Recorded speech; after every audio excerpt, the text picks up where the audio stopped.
কয়েকদিন পরে হঠাৎ খবর এলো ওদের একটু দূর সম্পর্কের এক আত্মীয়া মারা গেছেন। ওর মা আর আমার মায়ের সঙ্গে অনুও চলল। শেষ মুহূর্তে কি ভেবে জানি অনুর মা আমাকেও ভ্যানের পেছনে অনুর পাশে বসতে বললেন। হতে পারে ফিরতে রাত হবে বলে একজন ছেলে পাশে থাকা ভালো, হতে পারে ভবিষ্যতের অন্য কোনো ভাবনাও। এরপর গাড়ি চলতে শুরু করলো। এবড়ো থেবড়ো গ্রাম্য পথ, প্রচণ্ড ঝাঁকি লাগছে সবার। বেসামাল হয়ে মাঝে মাঝে অনুর সাথে আমার মৃদু স্পর্শ লাগছে। আমার বাম দিকে বসা অনুর মুখে এসে নরম রোদ যেন ঝলকে উঠছে। পথ থেকে নদী বেশি দূরে নয়। ঢেউয়ের মাথায় মনে হয় অজস্র দীপাবলির খেলা। হালকা গোলাপি পোশাক পরা অনু কোনো কথা বলছে না আমার সাথে, তবে খুব ফুরফুরে মেজাজে আছে বুঝতে পারলাম। মনে হলো বাতাসের সঙ্গে মাঝে মাঝে কথা বলছিল সে। ওর ফর্সা মুখে রোদের রেখাচিত্র, তবে কয়েকটি সাদা স্পটও পড়েছে যেন, কারণটা ঠিক জানি না। পরদিন দেখি হলদে শাড়ির কোণেটি আমার বড় বৌদির আশেপাশে ঘুরঘুর করছে। আড়াল থেকে দেখলাম ফর্সা নাকের একদিকে বেশ বড় একটা তিলের মতো কালো দাগ, হয়তোবা শক্ত কিছুর খোঁচা লেগে এমনটা হয়েছে। বৌদি ওকে জিজ্ঞাসা করলেন, দাগটি কি করে হলো? উত্তরে অনু জানালো, কবি সাগর এই কাজটি করেছে। আমি হচ্চকিত হয়ে ভাবলাম, এই সাগরটি আবার এলো কোত্থেকে? এমনিতেই আমি গেও যোগী হিসেবে ভিক পাচ্ছি না, তা আবার ভিনগা থেকে আসা কোথাকার কে? অনু চলে যাবার পর বড় বৌদিকে কথাটা বলতেই তিনি হেসে বললেন যে, এই কবিটা হলে তুমি। তা আড়ালে আবডালে 2-4 লাইন লিখি বটে, তাই বলে কবি হয়ে গেলাম তো সাগর হলাম কিভাবে? এর উত্তর হলো, তখন সাজন ছবির হিন্দি বাংলা দুভাষাতেই জয় জয়কার। সেখানে নায়ক হলো কবি সাগর। বাপরে বাপ, এ মেয়ে তো দেখছি সাংঘাতিক। এখনো পর্যন্ত যার হাতটাই একটু ধরতে পারলাম না, তার নাকে নাকি আমি দাগ এঁকে দিয়েছি। সে তো সাজন ছবির নায়িকার চেয়ে কম কল্পনাপ্রবণ নয়। হ্যাঁ, তাকে পরবর্তীকালে একদিন ছুঁয়েছিলাম বটে, তা অন্য কারণে। বিজয়া দশমীর দিনে আমার চেয়ে বয়সে বড়দের আশীর্বাদ নিতে ওদের বাড়ির কর্দমাক্ত উঠোনে দাঁড়িয়েছিলাম। অনু কাছে এসে হঠাৎ মাথা নিচু করে আমার 2 পায়ে হাত দিয়ে প্রণাম করলো। এমনিতে অনুকে কখনো সাজতে দেখিনি। ওর কানে দুল নেই, নাকে নাকফুল নেই, কপালে একটা টিপও পর্যন্ত পড়ে না। তার নিরাভরণ অপরূপ সৌন্দর্য এমনিতেই ফুটে ওঠে। সেদিন ওর পরনে ছিল সাদা রঙের পোশাক, যেন শরতের ভোরে ফোটা শিউলি ফুল। মনে হলো তেমন একটা ঘ্রাণ অনুর গা থেকে ছড়িয়ে পড়েছে বাতাসে, আবার পরক্ষণে সেটা যেন লেবু ফুলের সুগন্ধ হয়ে গেল। কিন্তু আমি হতভম্ব ভাব কাটিয়ে উঠে দ্রুত 2 বাহু আলতোভাবে আকর্ষণ করে ওকে তুলে আনলাম। অতটুকু স্পর্শই যেন সেবার আমার শারদিয়ার আনন্দ কয়েক গুণ বাড়িয়ে দিল। পরদিন পাশের গায়ে এক বন্ধুর বাড়ি গিয়েছি তার বাবা মায়ের আশীর্বাদ নিতে। ওর একটা বোন আছে, সে আমাকে দাদা বলতে পাগল। তো তাদের উঠোনে দাঁড়িয়ে তার মায়ের সামনেই তার সাথে কিছুটা খুনসুটি করছি। হঠাৎ দেখি কয়েক বান্ধবীর সঙ্গে অনুও সেখানে হাজির। গোলাপি পাড়যুক্ত ঘিয়ে কালারের একটা শাড়ি পরেছে সে, যেন রাজেশ্বরী। কিন্তু আমার কবিত্ব ভাব বেশিক্ষণ স্থায়ী হলো না। মনে হলো একটা মোলায়েম গোছের অগ্নিদৃষ্টি হেনে সে পাশেই এক বান্ধবীর বাড়ির দিকে চলে গেল। আমি প্রমাদ গুনলাম, বুঝলাম প্রেমিক হিসাবে আমার নামের পাশে বড় সড়ো অঙ্কের ডিমেরিট পয়েন্ট যুক্ত হয়ে গেল। মনে হলো নিয়তি হয়তো আমাকে বৃত্তের বাইরে আস্তে আস্তে নিয়ে যাচ্ছে। দিন 2 পরে বাড়ির সামনে রাস্তার পাশে বসেছিলাম। অদূরেই দেখি অনুর অবস্থান। মনে মনে ভাবলাম, দেখি কি করে। হঠাৎ দেখি ওর ছোট্ট ভাইজিটি আমার দিকে এগিয়ে আসছে। কাছে আসতেই দেখতে পেলাম 2 হাত ভর্তি জবা ফুল। বলল, কাকু, পিসিমণি না এগুলো তোমার জন্য পাঠিয়েছে। দেখতে পেলাম অনু গভীর আগ্রহে আমার দিকে তাকিয়ে আছে। আমি শান্ত জলে যেন আলোড়ন তুললাম, আর সেটাই ছিল ভুল। আমাদের বাড়ির উঠোনে সেদিনের প্রত্যাখ্যানের কথা মনে করে আমিও পাল্টা ব্যবস্থা হিসেবে ফুলগুলো গ্রহণ করলাম না। দূর থেকেই দেখলাম অনুর লাবণ্যময় মুখে যেন ছায়া ঘনিয়ে এলো। এখন আমার মনে হয় মেয়েরা সম্ভবত প্রত্যাখ্যান সইতে পারে না, আর ফুল তো ভালোবাসার প্রতীক। তার অপমান হয়তোবা বিধাতাও সহ্য করেন না। এর কিছুদিন পরের কথা, ভার্সিটির দীর্ঘ বন্ধের সুযোগে বাড়িতে এলাম। শীতের আমেজ তখনও বেশ আছে। একদিন মাকে বিশেষ প্রয়োজনে বাড়িতে খোঁজ করে পাচ্ছিলাম না। তখন আমি রাস্তায় হাঁটতে বের হলাম। গ্রামের একদিকে একটা পোড়ো বাড়ি ছিল, অনেক দিন কেউ বাস করে না। কিন্তু বেশ অবাক হলাম যখন নতুন ঝকঝকে টিনের চালা সূর্যের আলোয় আমার দু চোখ ধাঁধিয়ে দিল। আমি মন্ত্রমুগ্ধের মতো উঠে এলাম বাড়ির উঠোনে। একটা মাত্র ঘর তোলা হয়েছে একদিকে, নিচু বারান্দার অর্ধাংশ খোলা। সেখানে মাটির নতুন চুলা বানানো হয়েছে। তবে বাড়িটায় তখনও কেউ বসবাস শুরু করেনি তা বুঝতে পারলাম। কিন্তু উঠোনের অন্য প্রান্তে তাকিয়ে যেন বিস্ময়ে হতবাক হয়ে গেলাম। মনে হলো যেন একটা হার্টবিট মিস করলাম। এ কাকে দেখছি আমি? মাত্র কিছুদিনের ব্যবধানে এত পরিবর্তন! বর্ষার ভারী বর্ষণের পরে যেমন তরুপল্লব শ্যাম ও স্নিগ্ধ দেখায়, এ যেন তেমনই। পরনে সেই পরিচিত গাঢ় খয়েরি রঙের পোশাক। যদিও রঙটি আমার তেমন একটা পছন্দ নয়, তাকে ভালো লাগে হলদে রঙে আবৃত দেখতে। সেজন্যে আমি মনে মনে তার নাম দিয়েছি হলদে পরি। তবে এটাও ঠিক, তাকে যে কোনো রঙের পোশাকেই কম বেশি ভালো লাগে। কিন্তু তার তড়িৎ গতিতে বারান্দায় উঠে যাওয়া দেখে মনে হলো আমি যেন শিকারী আর সে বনের ভীতা হরিণী। বুঝতে পারলাম সবার অলক্ষ্যে প্রকৃতি দেবী অনুকে হঠাৎ কৈশোরকাল থেকে ছিনিয়ে এনে যৌবনের দ্বার প্রান্তে পৌঁছে দিয়েছেন। তবে যে বিষয়টি মনের পটে খোদাই হয়ে গেল তা হলো তার গভীর কালো মায়াবী চোখ দুটো। এতদিন তা ভালো করে দেখার সুযোগ হয়নি বলে বুঝতে পারিনি। প্রকৃতপক্ষে আমি অনেক জায়গায় ঘুরেছি, বেশ কটা প্রতিষ্ঠানে পড়াশোনা করেছি, কত সুন্দরী মেয়ে দেখেছি, কিন্তু এমনটি কখনো দেখিনি। কি ভাষায় তার উপমা দেব জানি না, তবে একটা কিছু তো দিতে হবে।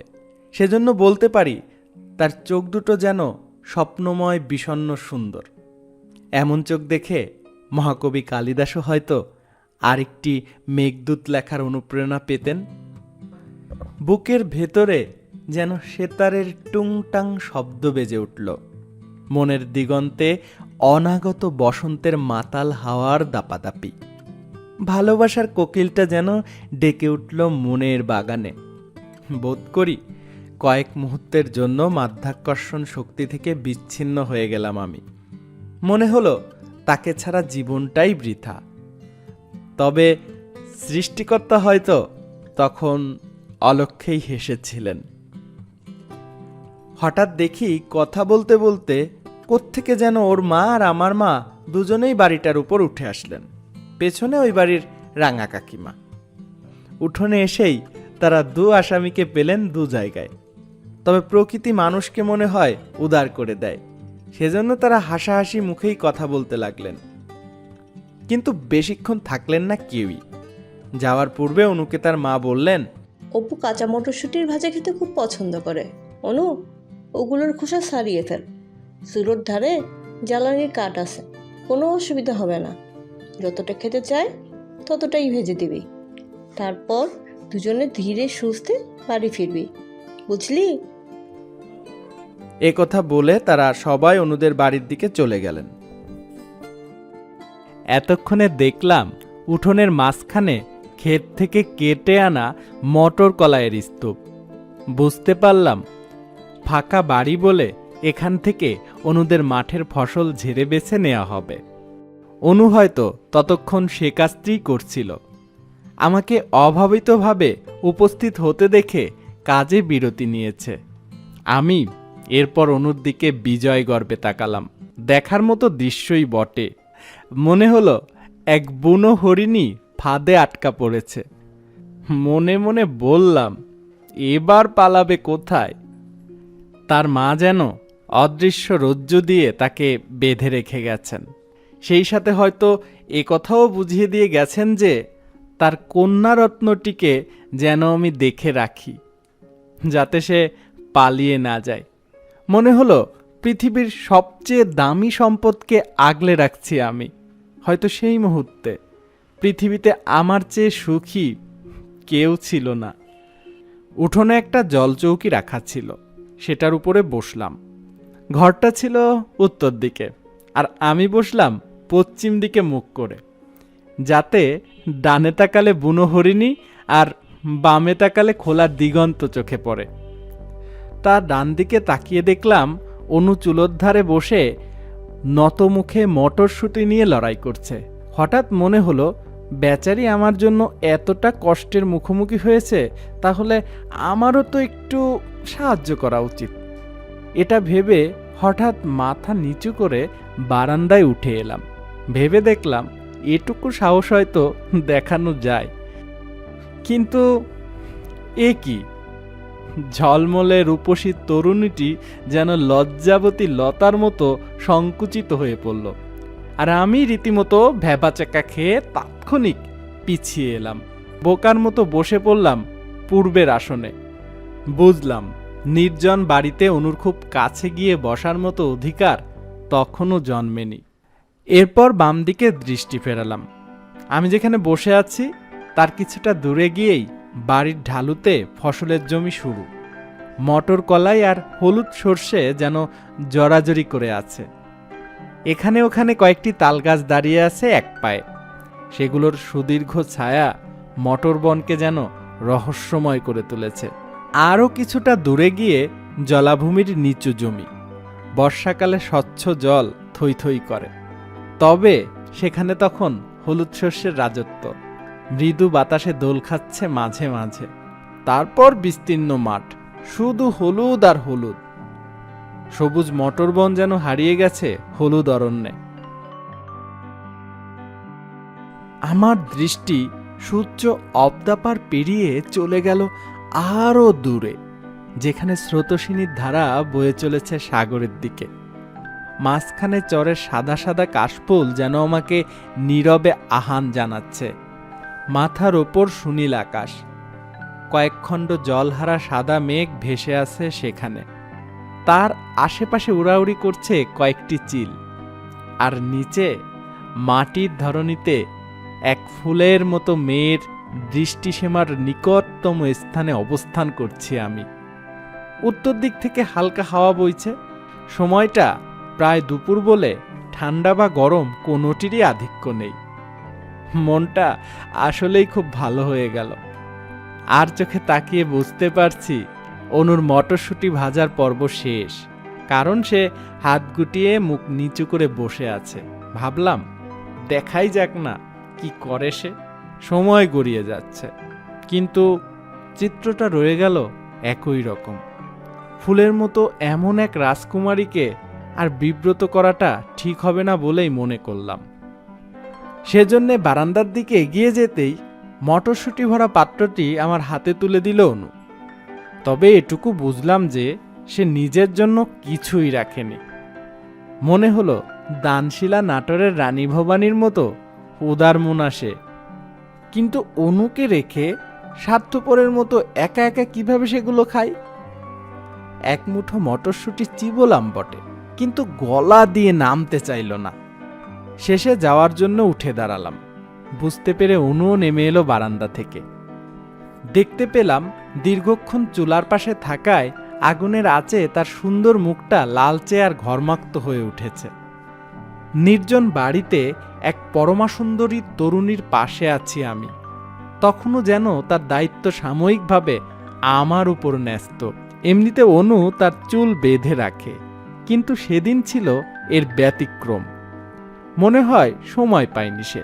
তার নাতি দীর্ঘ ঘন কালো চুলগুলো উত্তরে হাওয়ায় উঠছে, তাদের অবাধ্য কয়েকটি অনুর ফর্সা মুখের উপর এসে তার স্বপ্নালু চোখ দুটো ঢেকে দিচ্ছে বারবার। ছবিটা যেন কালের প্রচ্ছদে স্থির হয়ে রইল। বাড়িটি থেকে নেমে এলাম, অনুও এলো, তবে মাঝখানে কিছুটা ব্যবধান রেখে। এক পলকে বুঝলাম ওর হাতে সদ্য ভাজা মটরশুঁটি ভরা পাত্র, সাথে আনুষঙ্গিক আরও কিছু জিনিস। ওই বাড়িটি হতে অনুদের বাড়ি অল্প দূরে। মাঝখানে একটা রাস্তা পেরিয়ে শুধু ওদেরই ফসলি জমি, তার মধ্য দিয়ে পায়ে চলা পথ। এরপর অনুদের একটা পোড়ো ভিটা, সেখানে আম গাছগুলো ঘনিষ্ঠভাবে দাঁড়িয়ে আছে। ডালে ডালে তখন বেশ কিছু পাখি কিচির মিচির করে ডাকছে। পাশেই আকাশ ছুতে চাওয়া কয়েকটি তালগাছের পাতায় সরসর ধ্বনি। মাত্র মিনিট দুয়েকের রাস্তা। মনে হচ্ছিল এই পথ যদি না শেষ হতো। এই পথ যদি না শেষ হয় তবে কেমন হতো তুমি বলো তো? যদি পৃথিবীটা স্বপ্নের দেশ হয় তবে কেমন হতো তুমি বলো তো?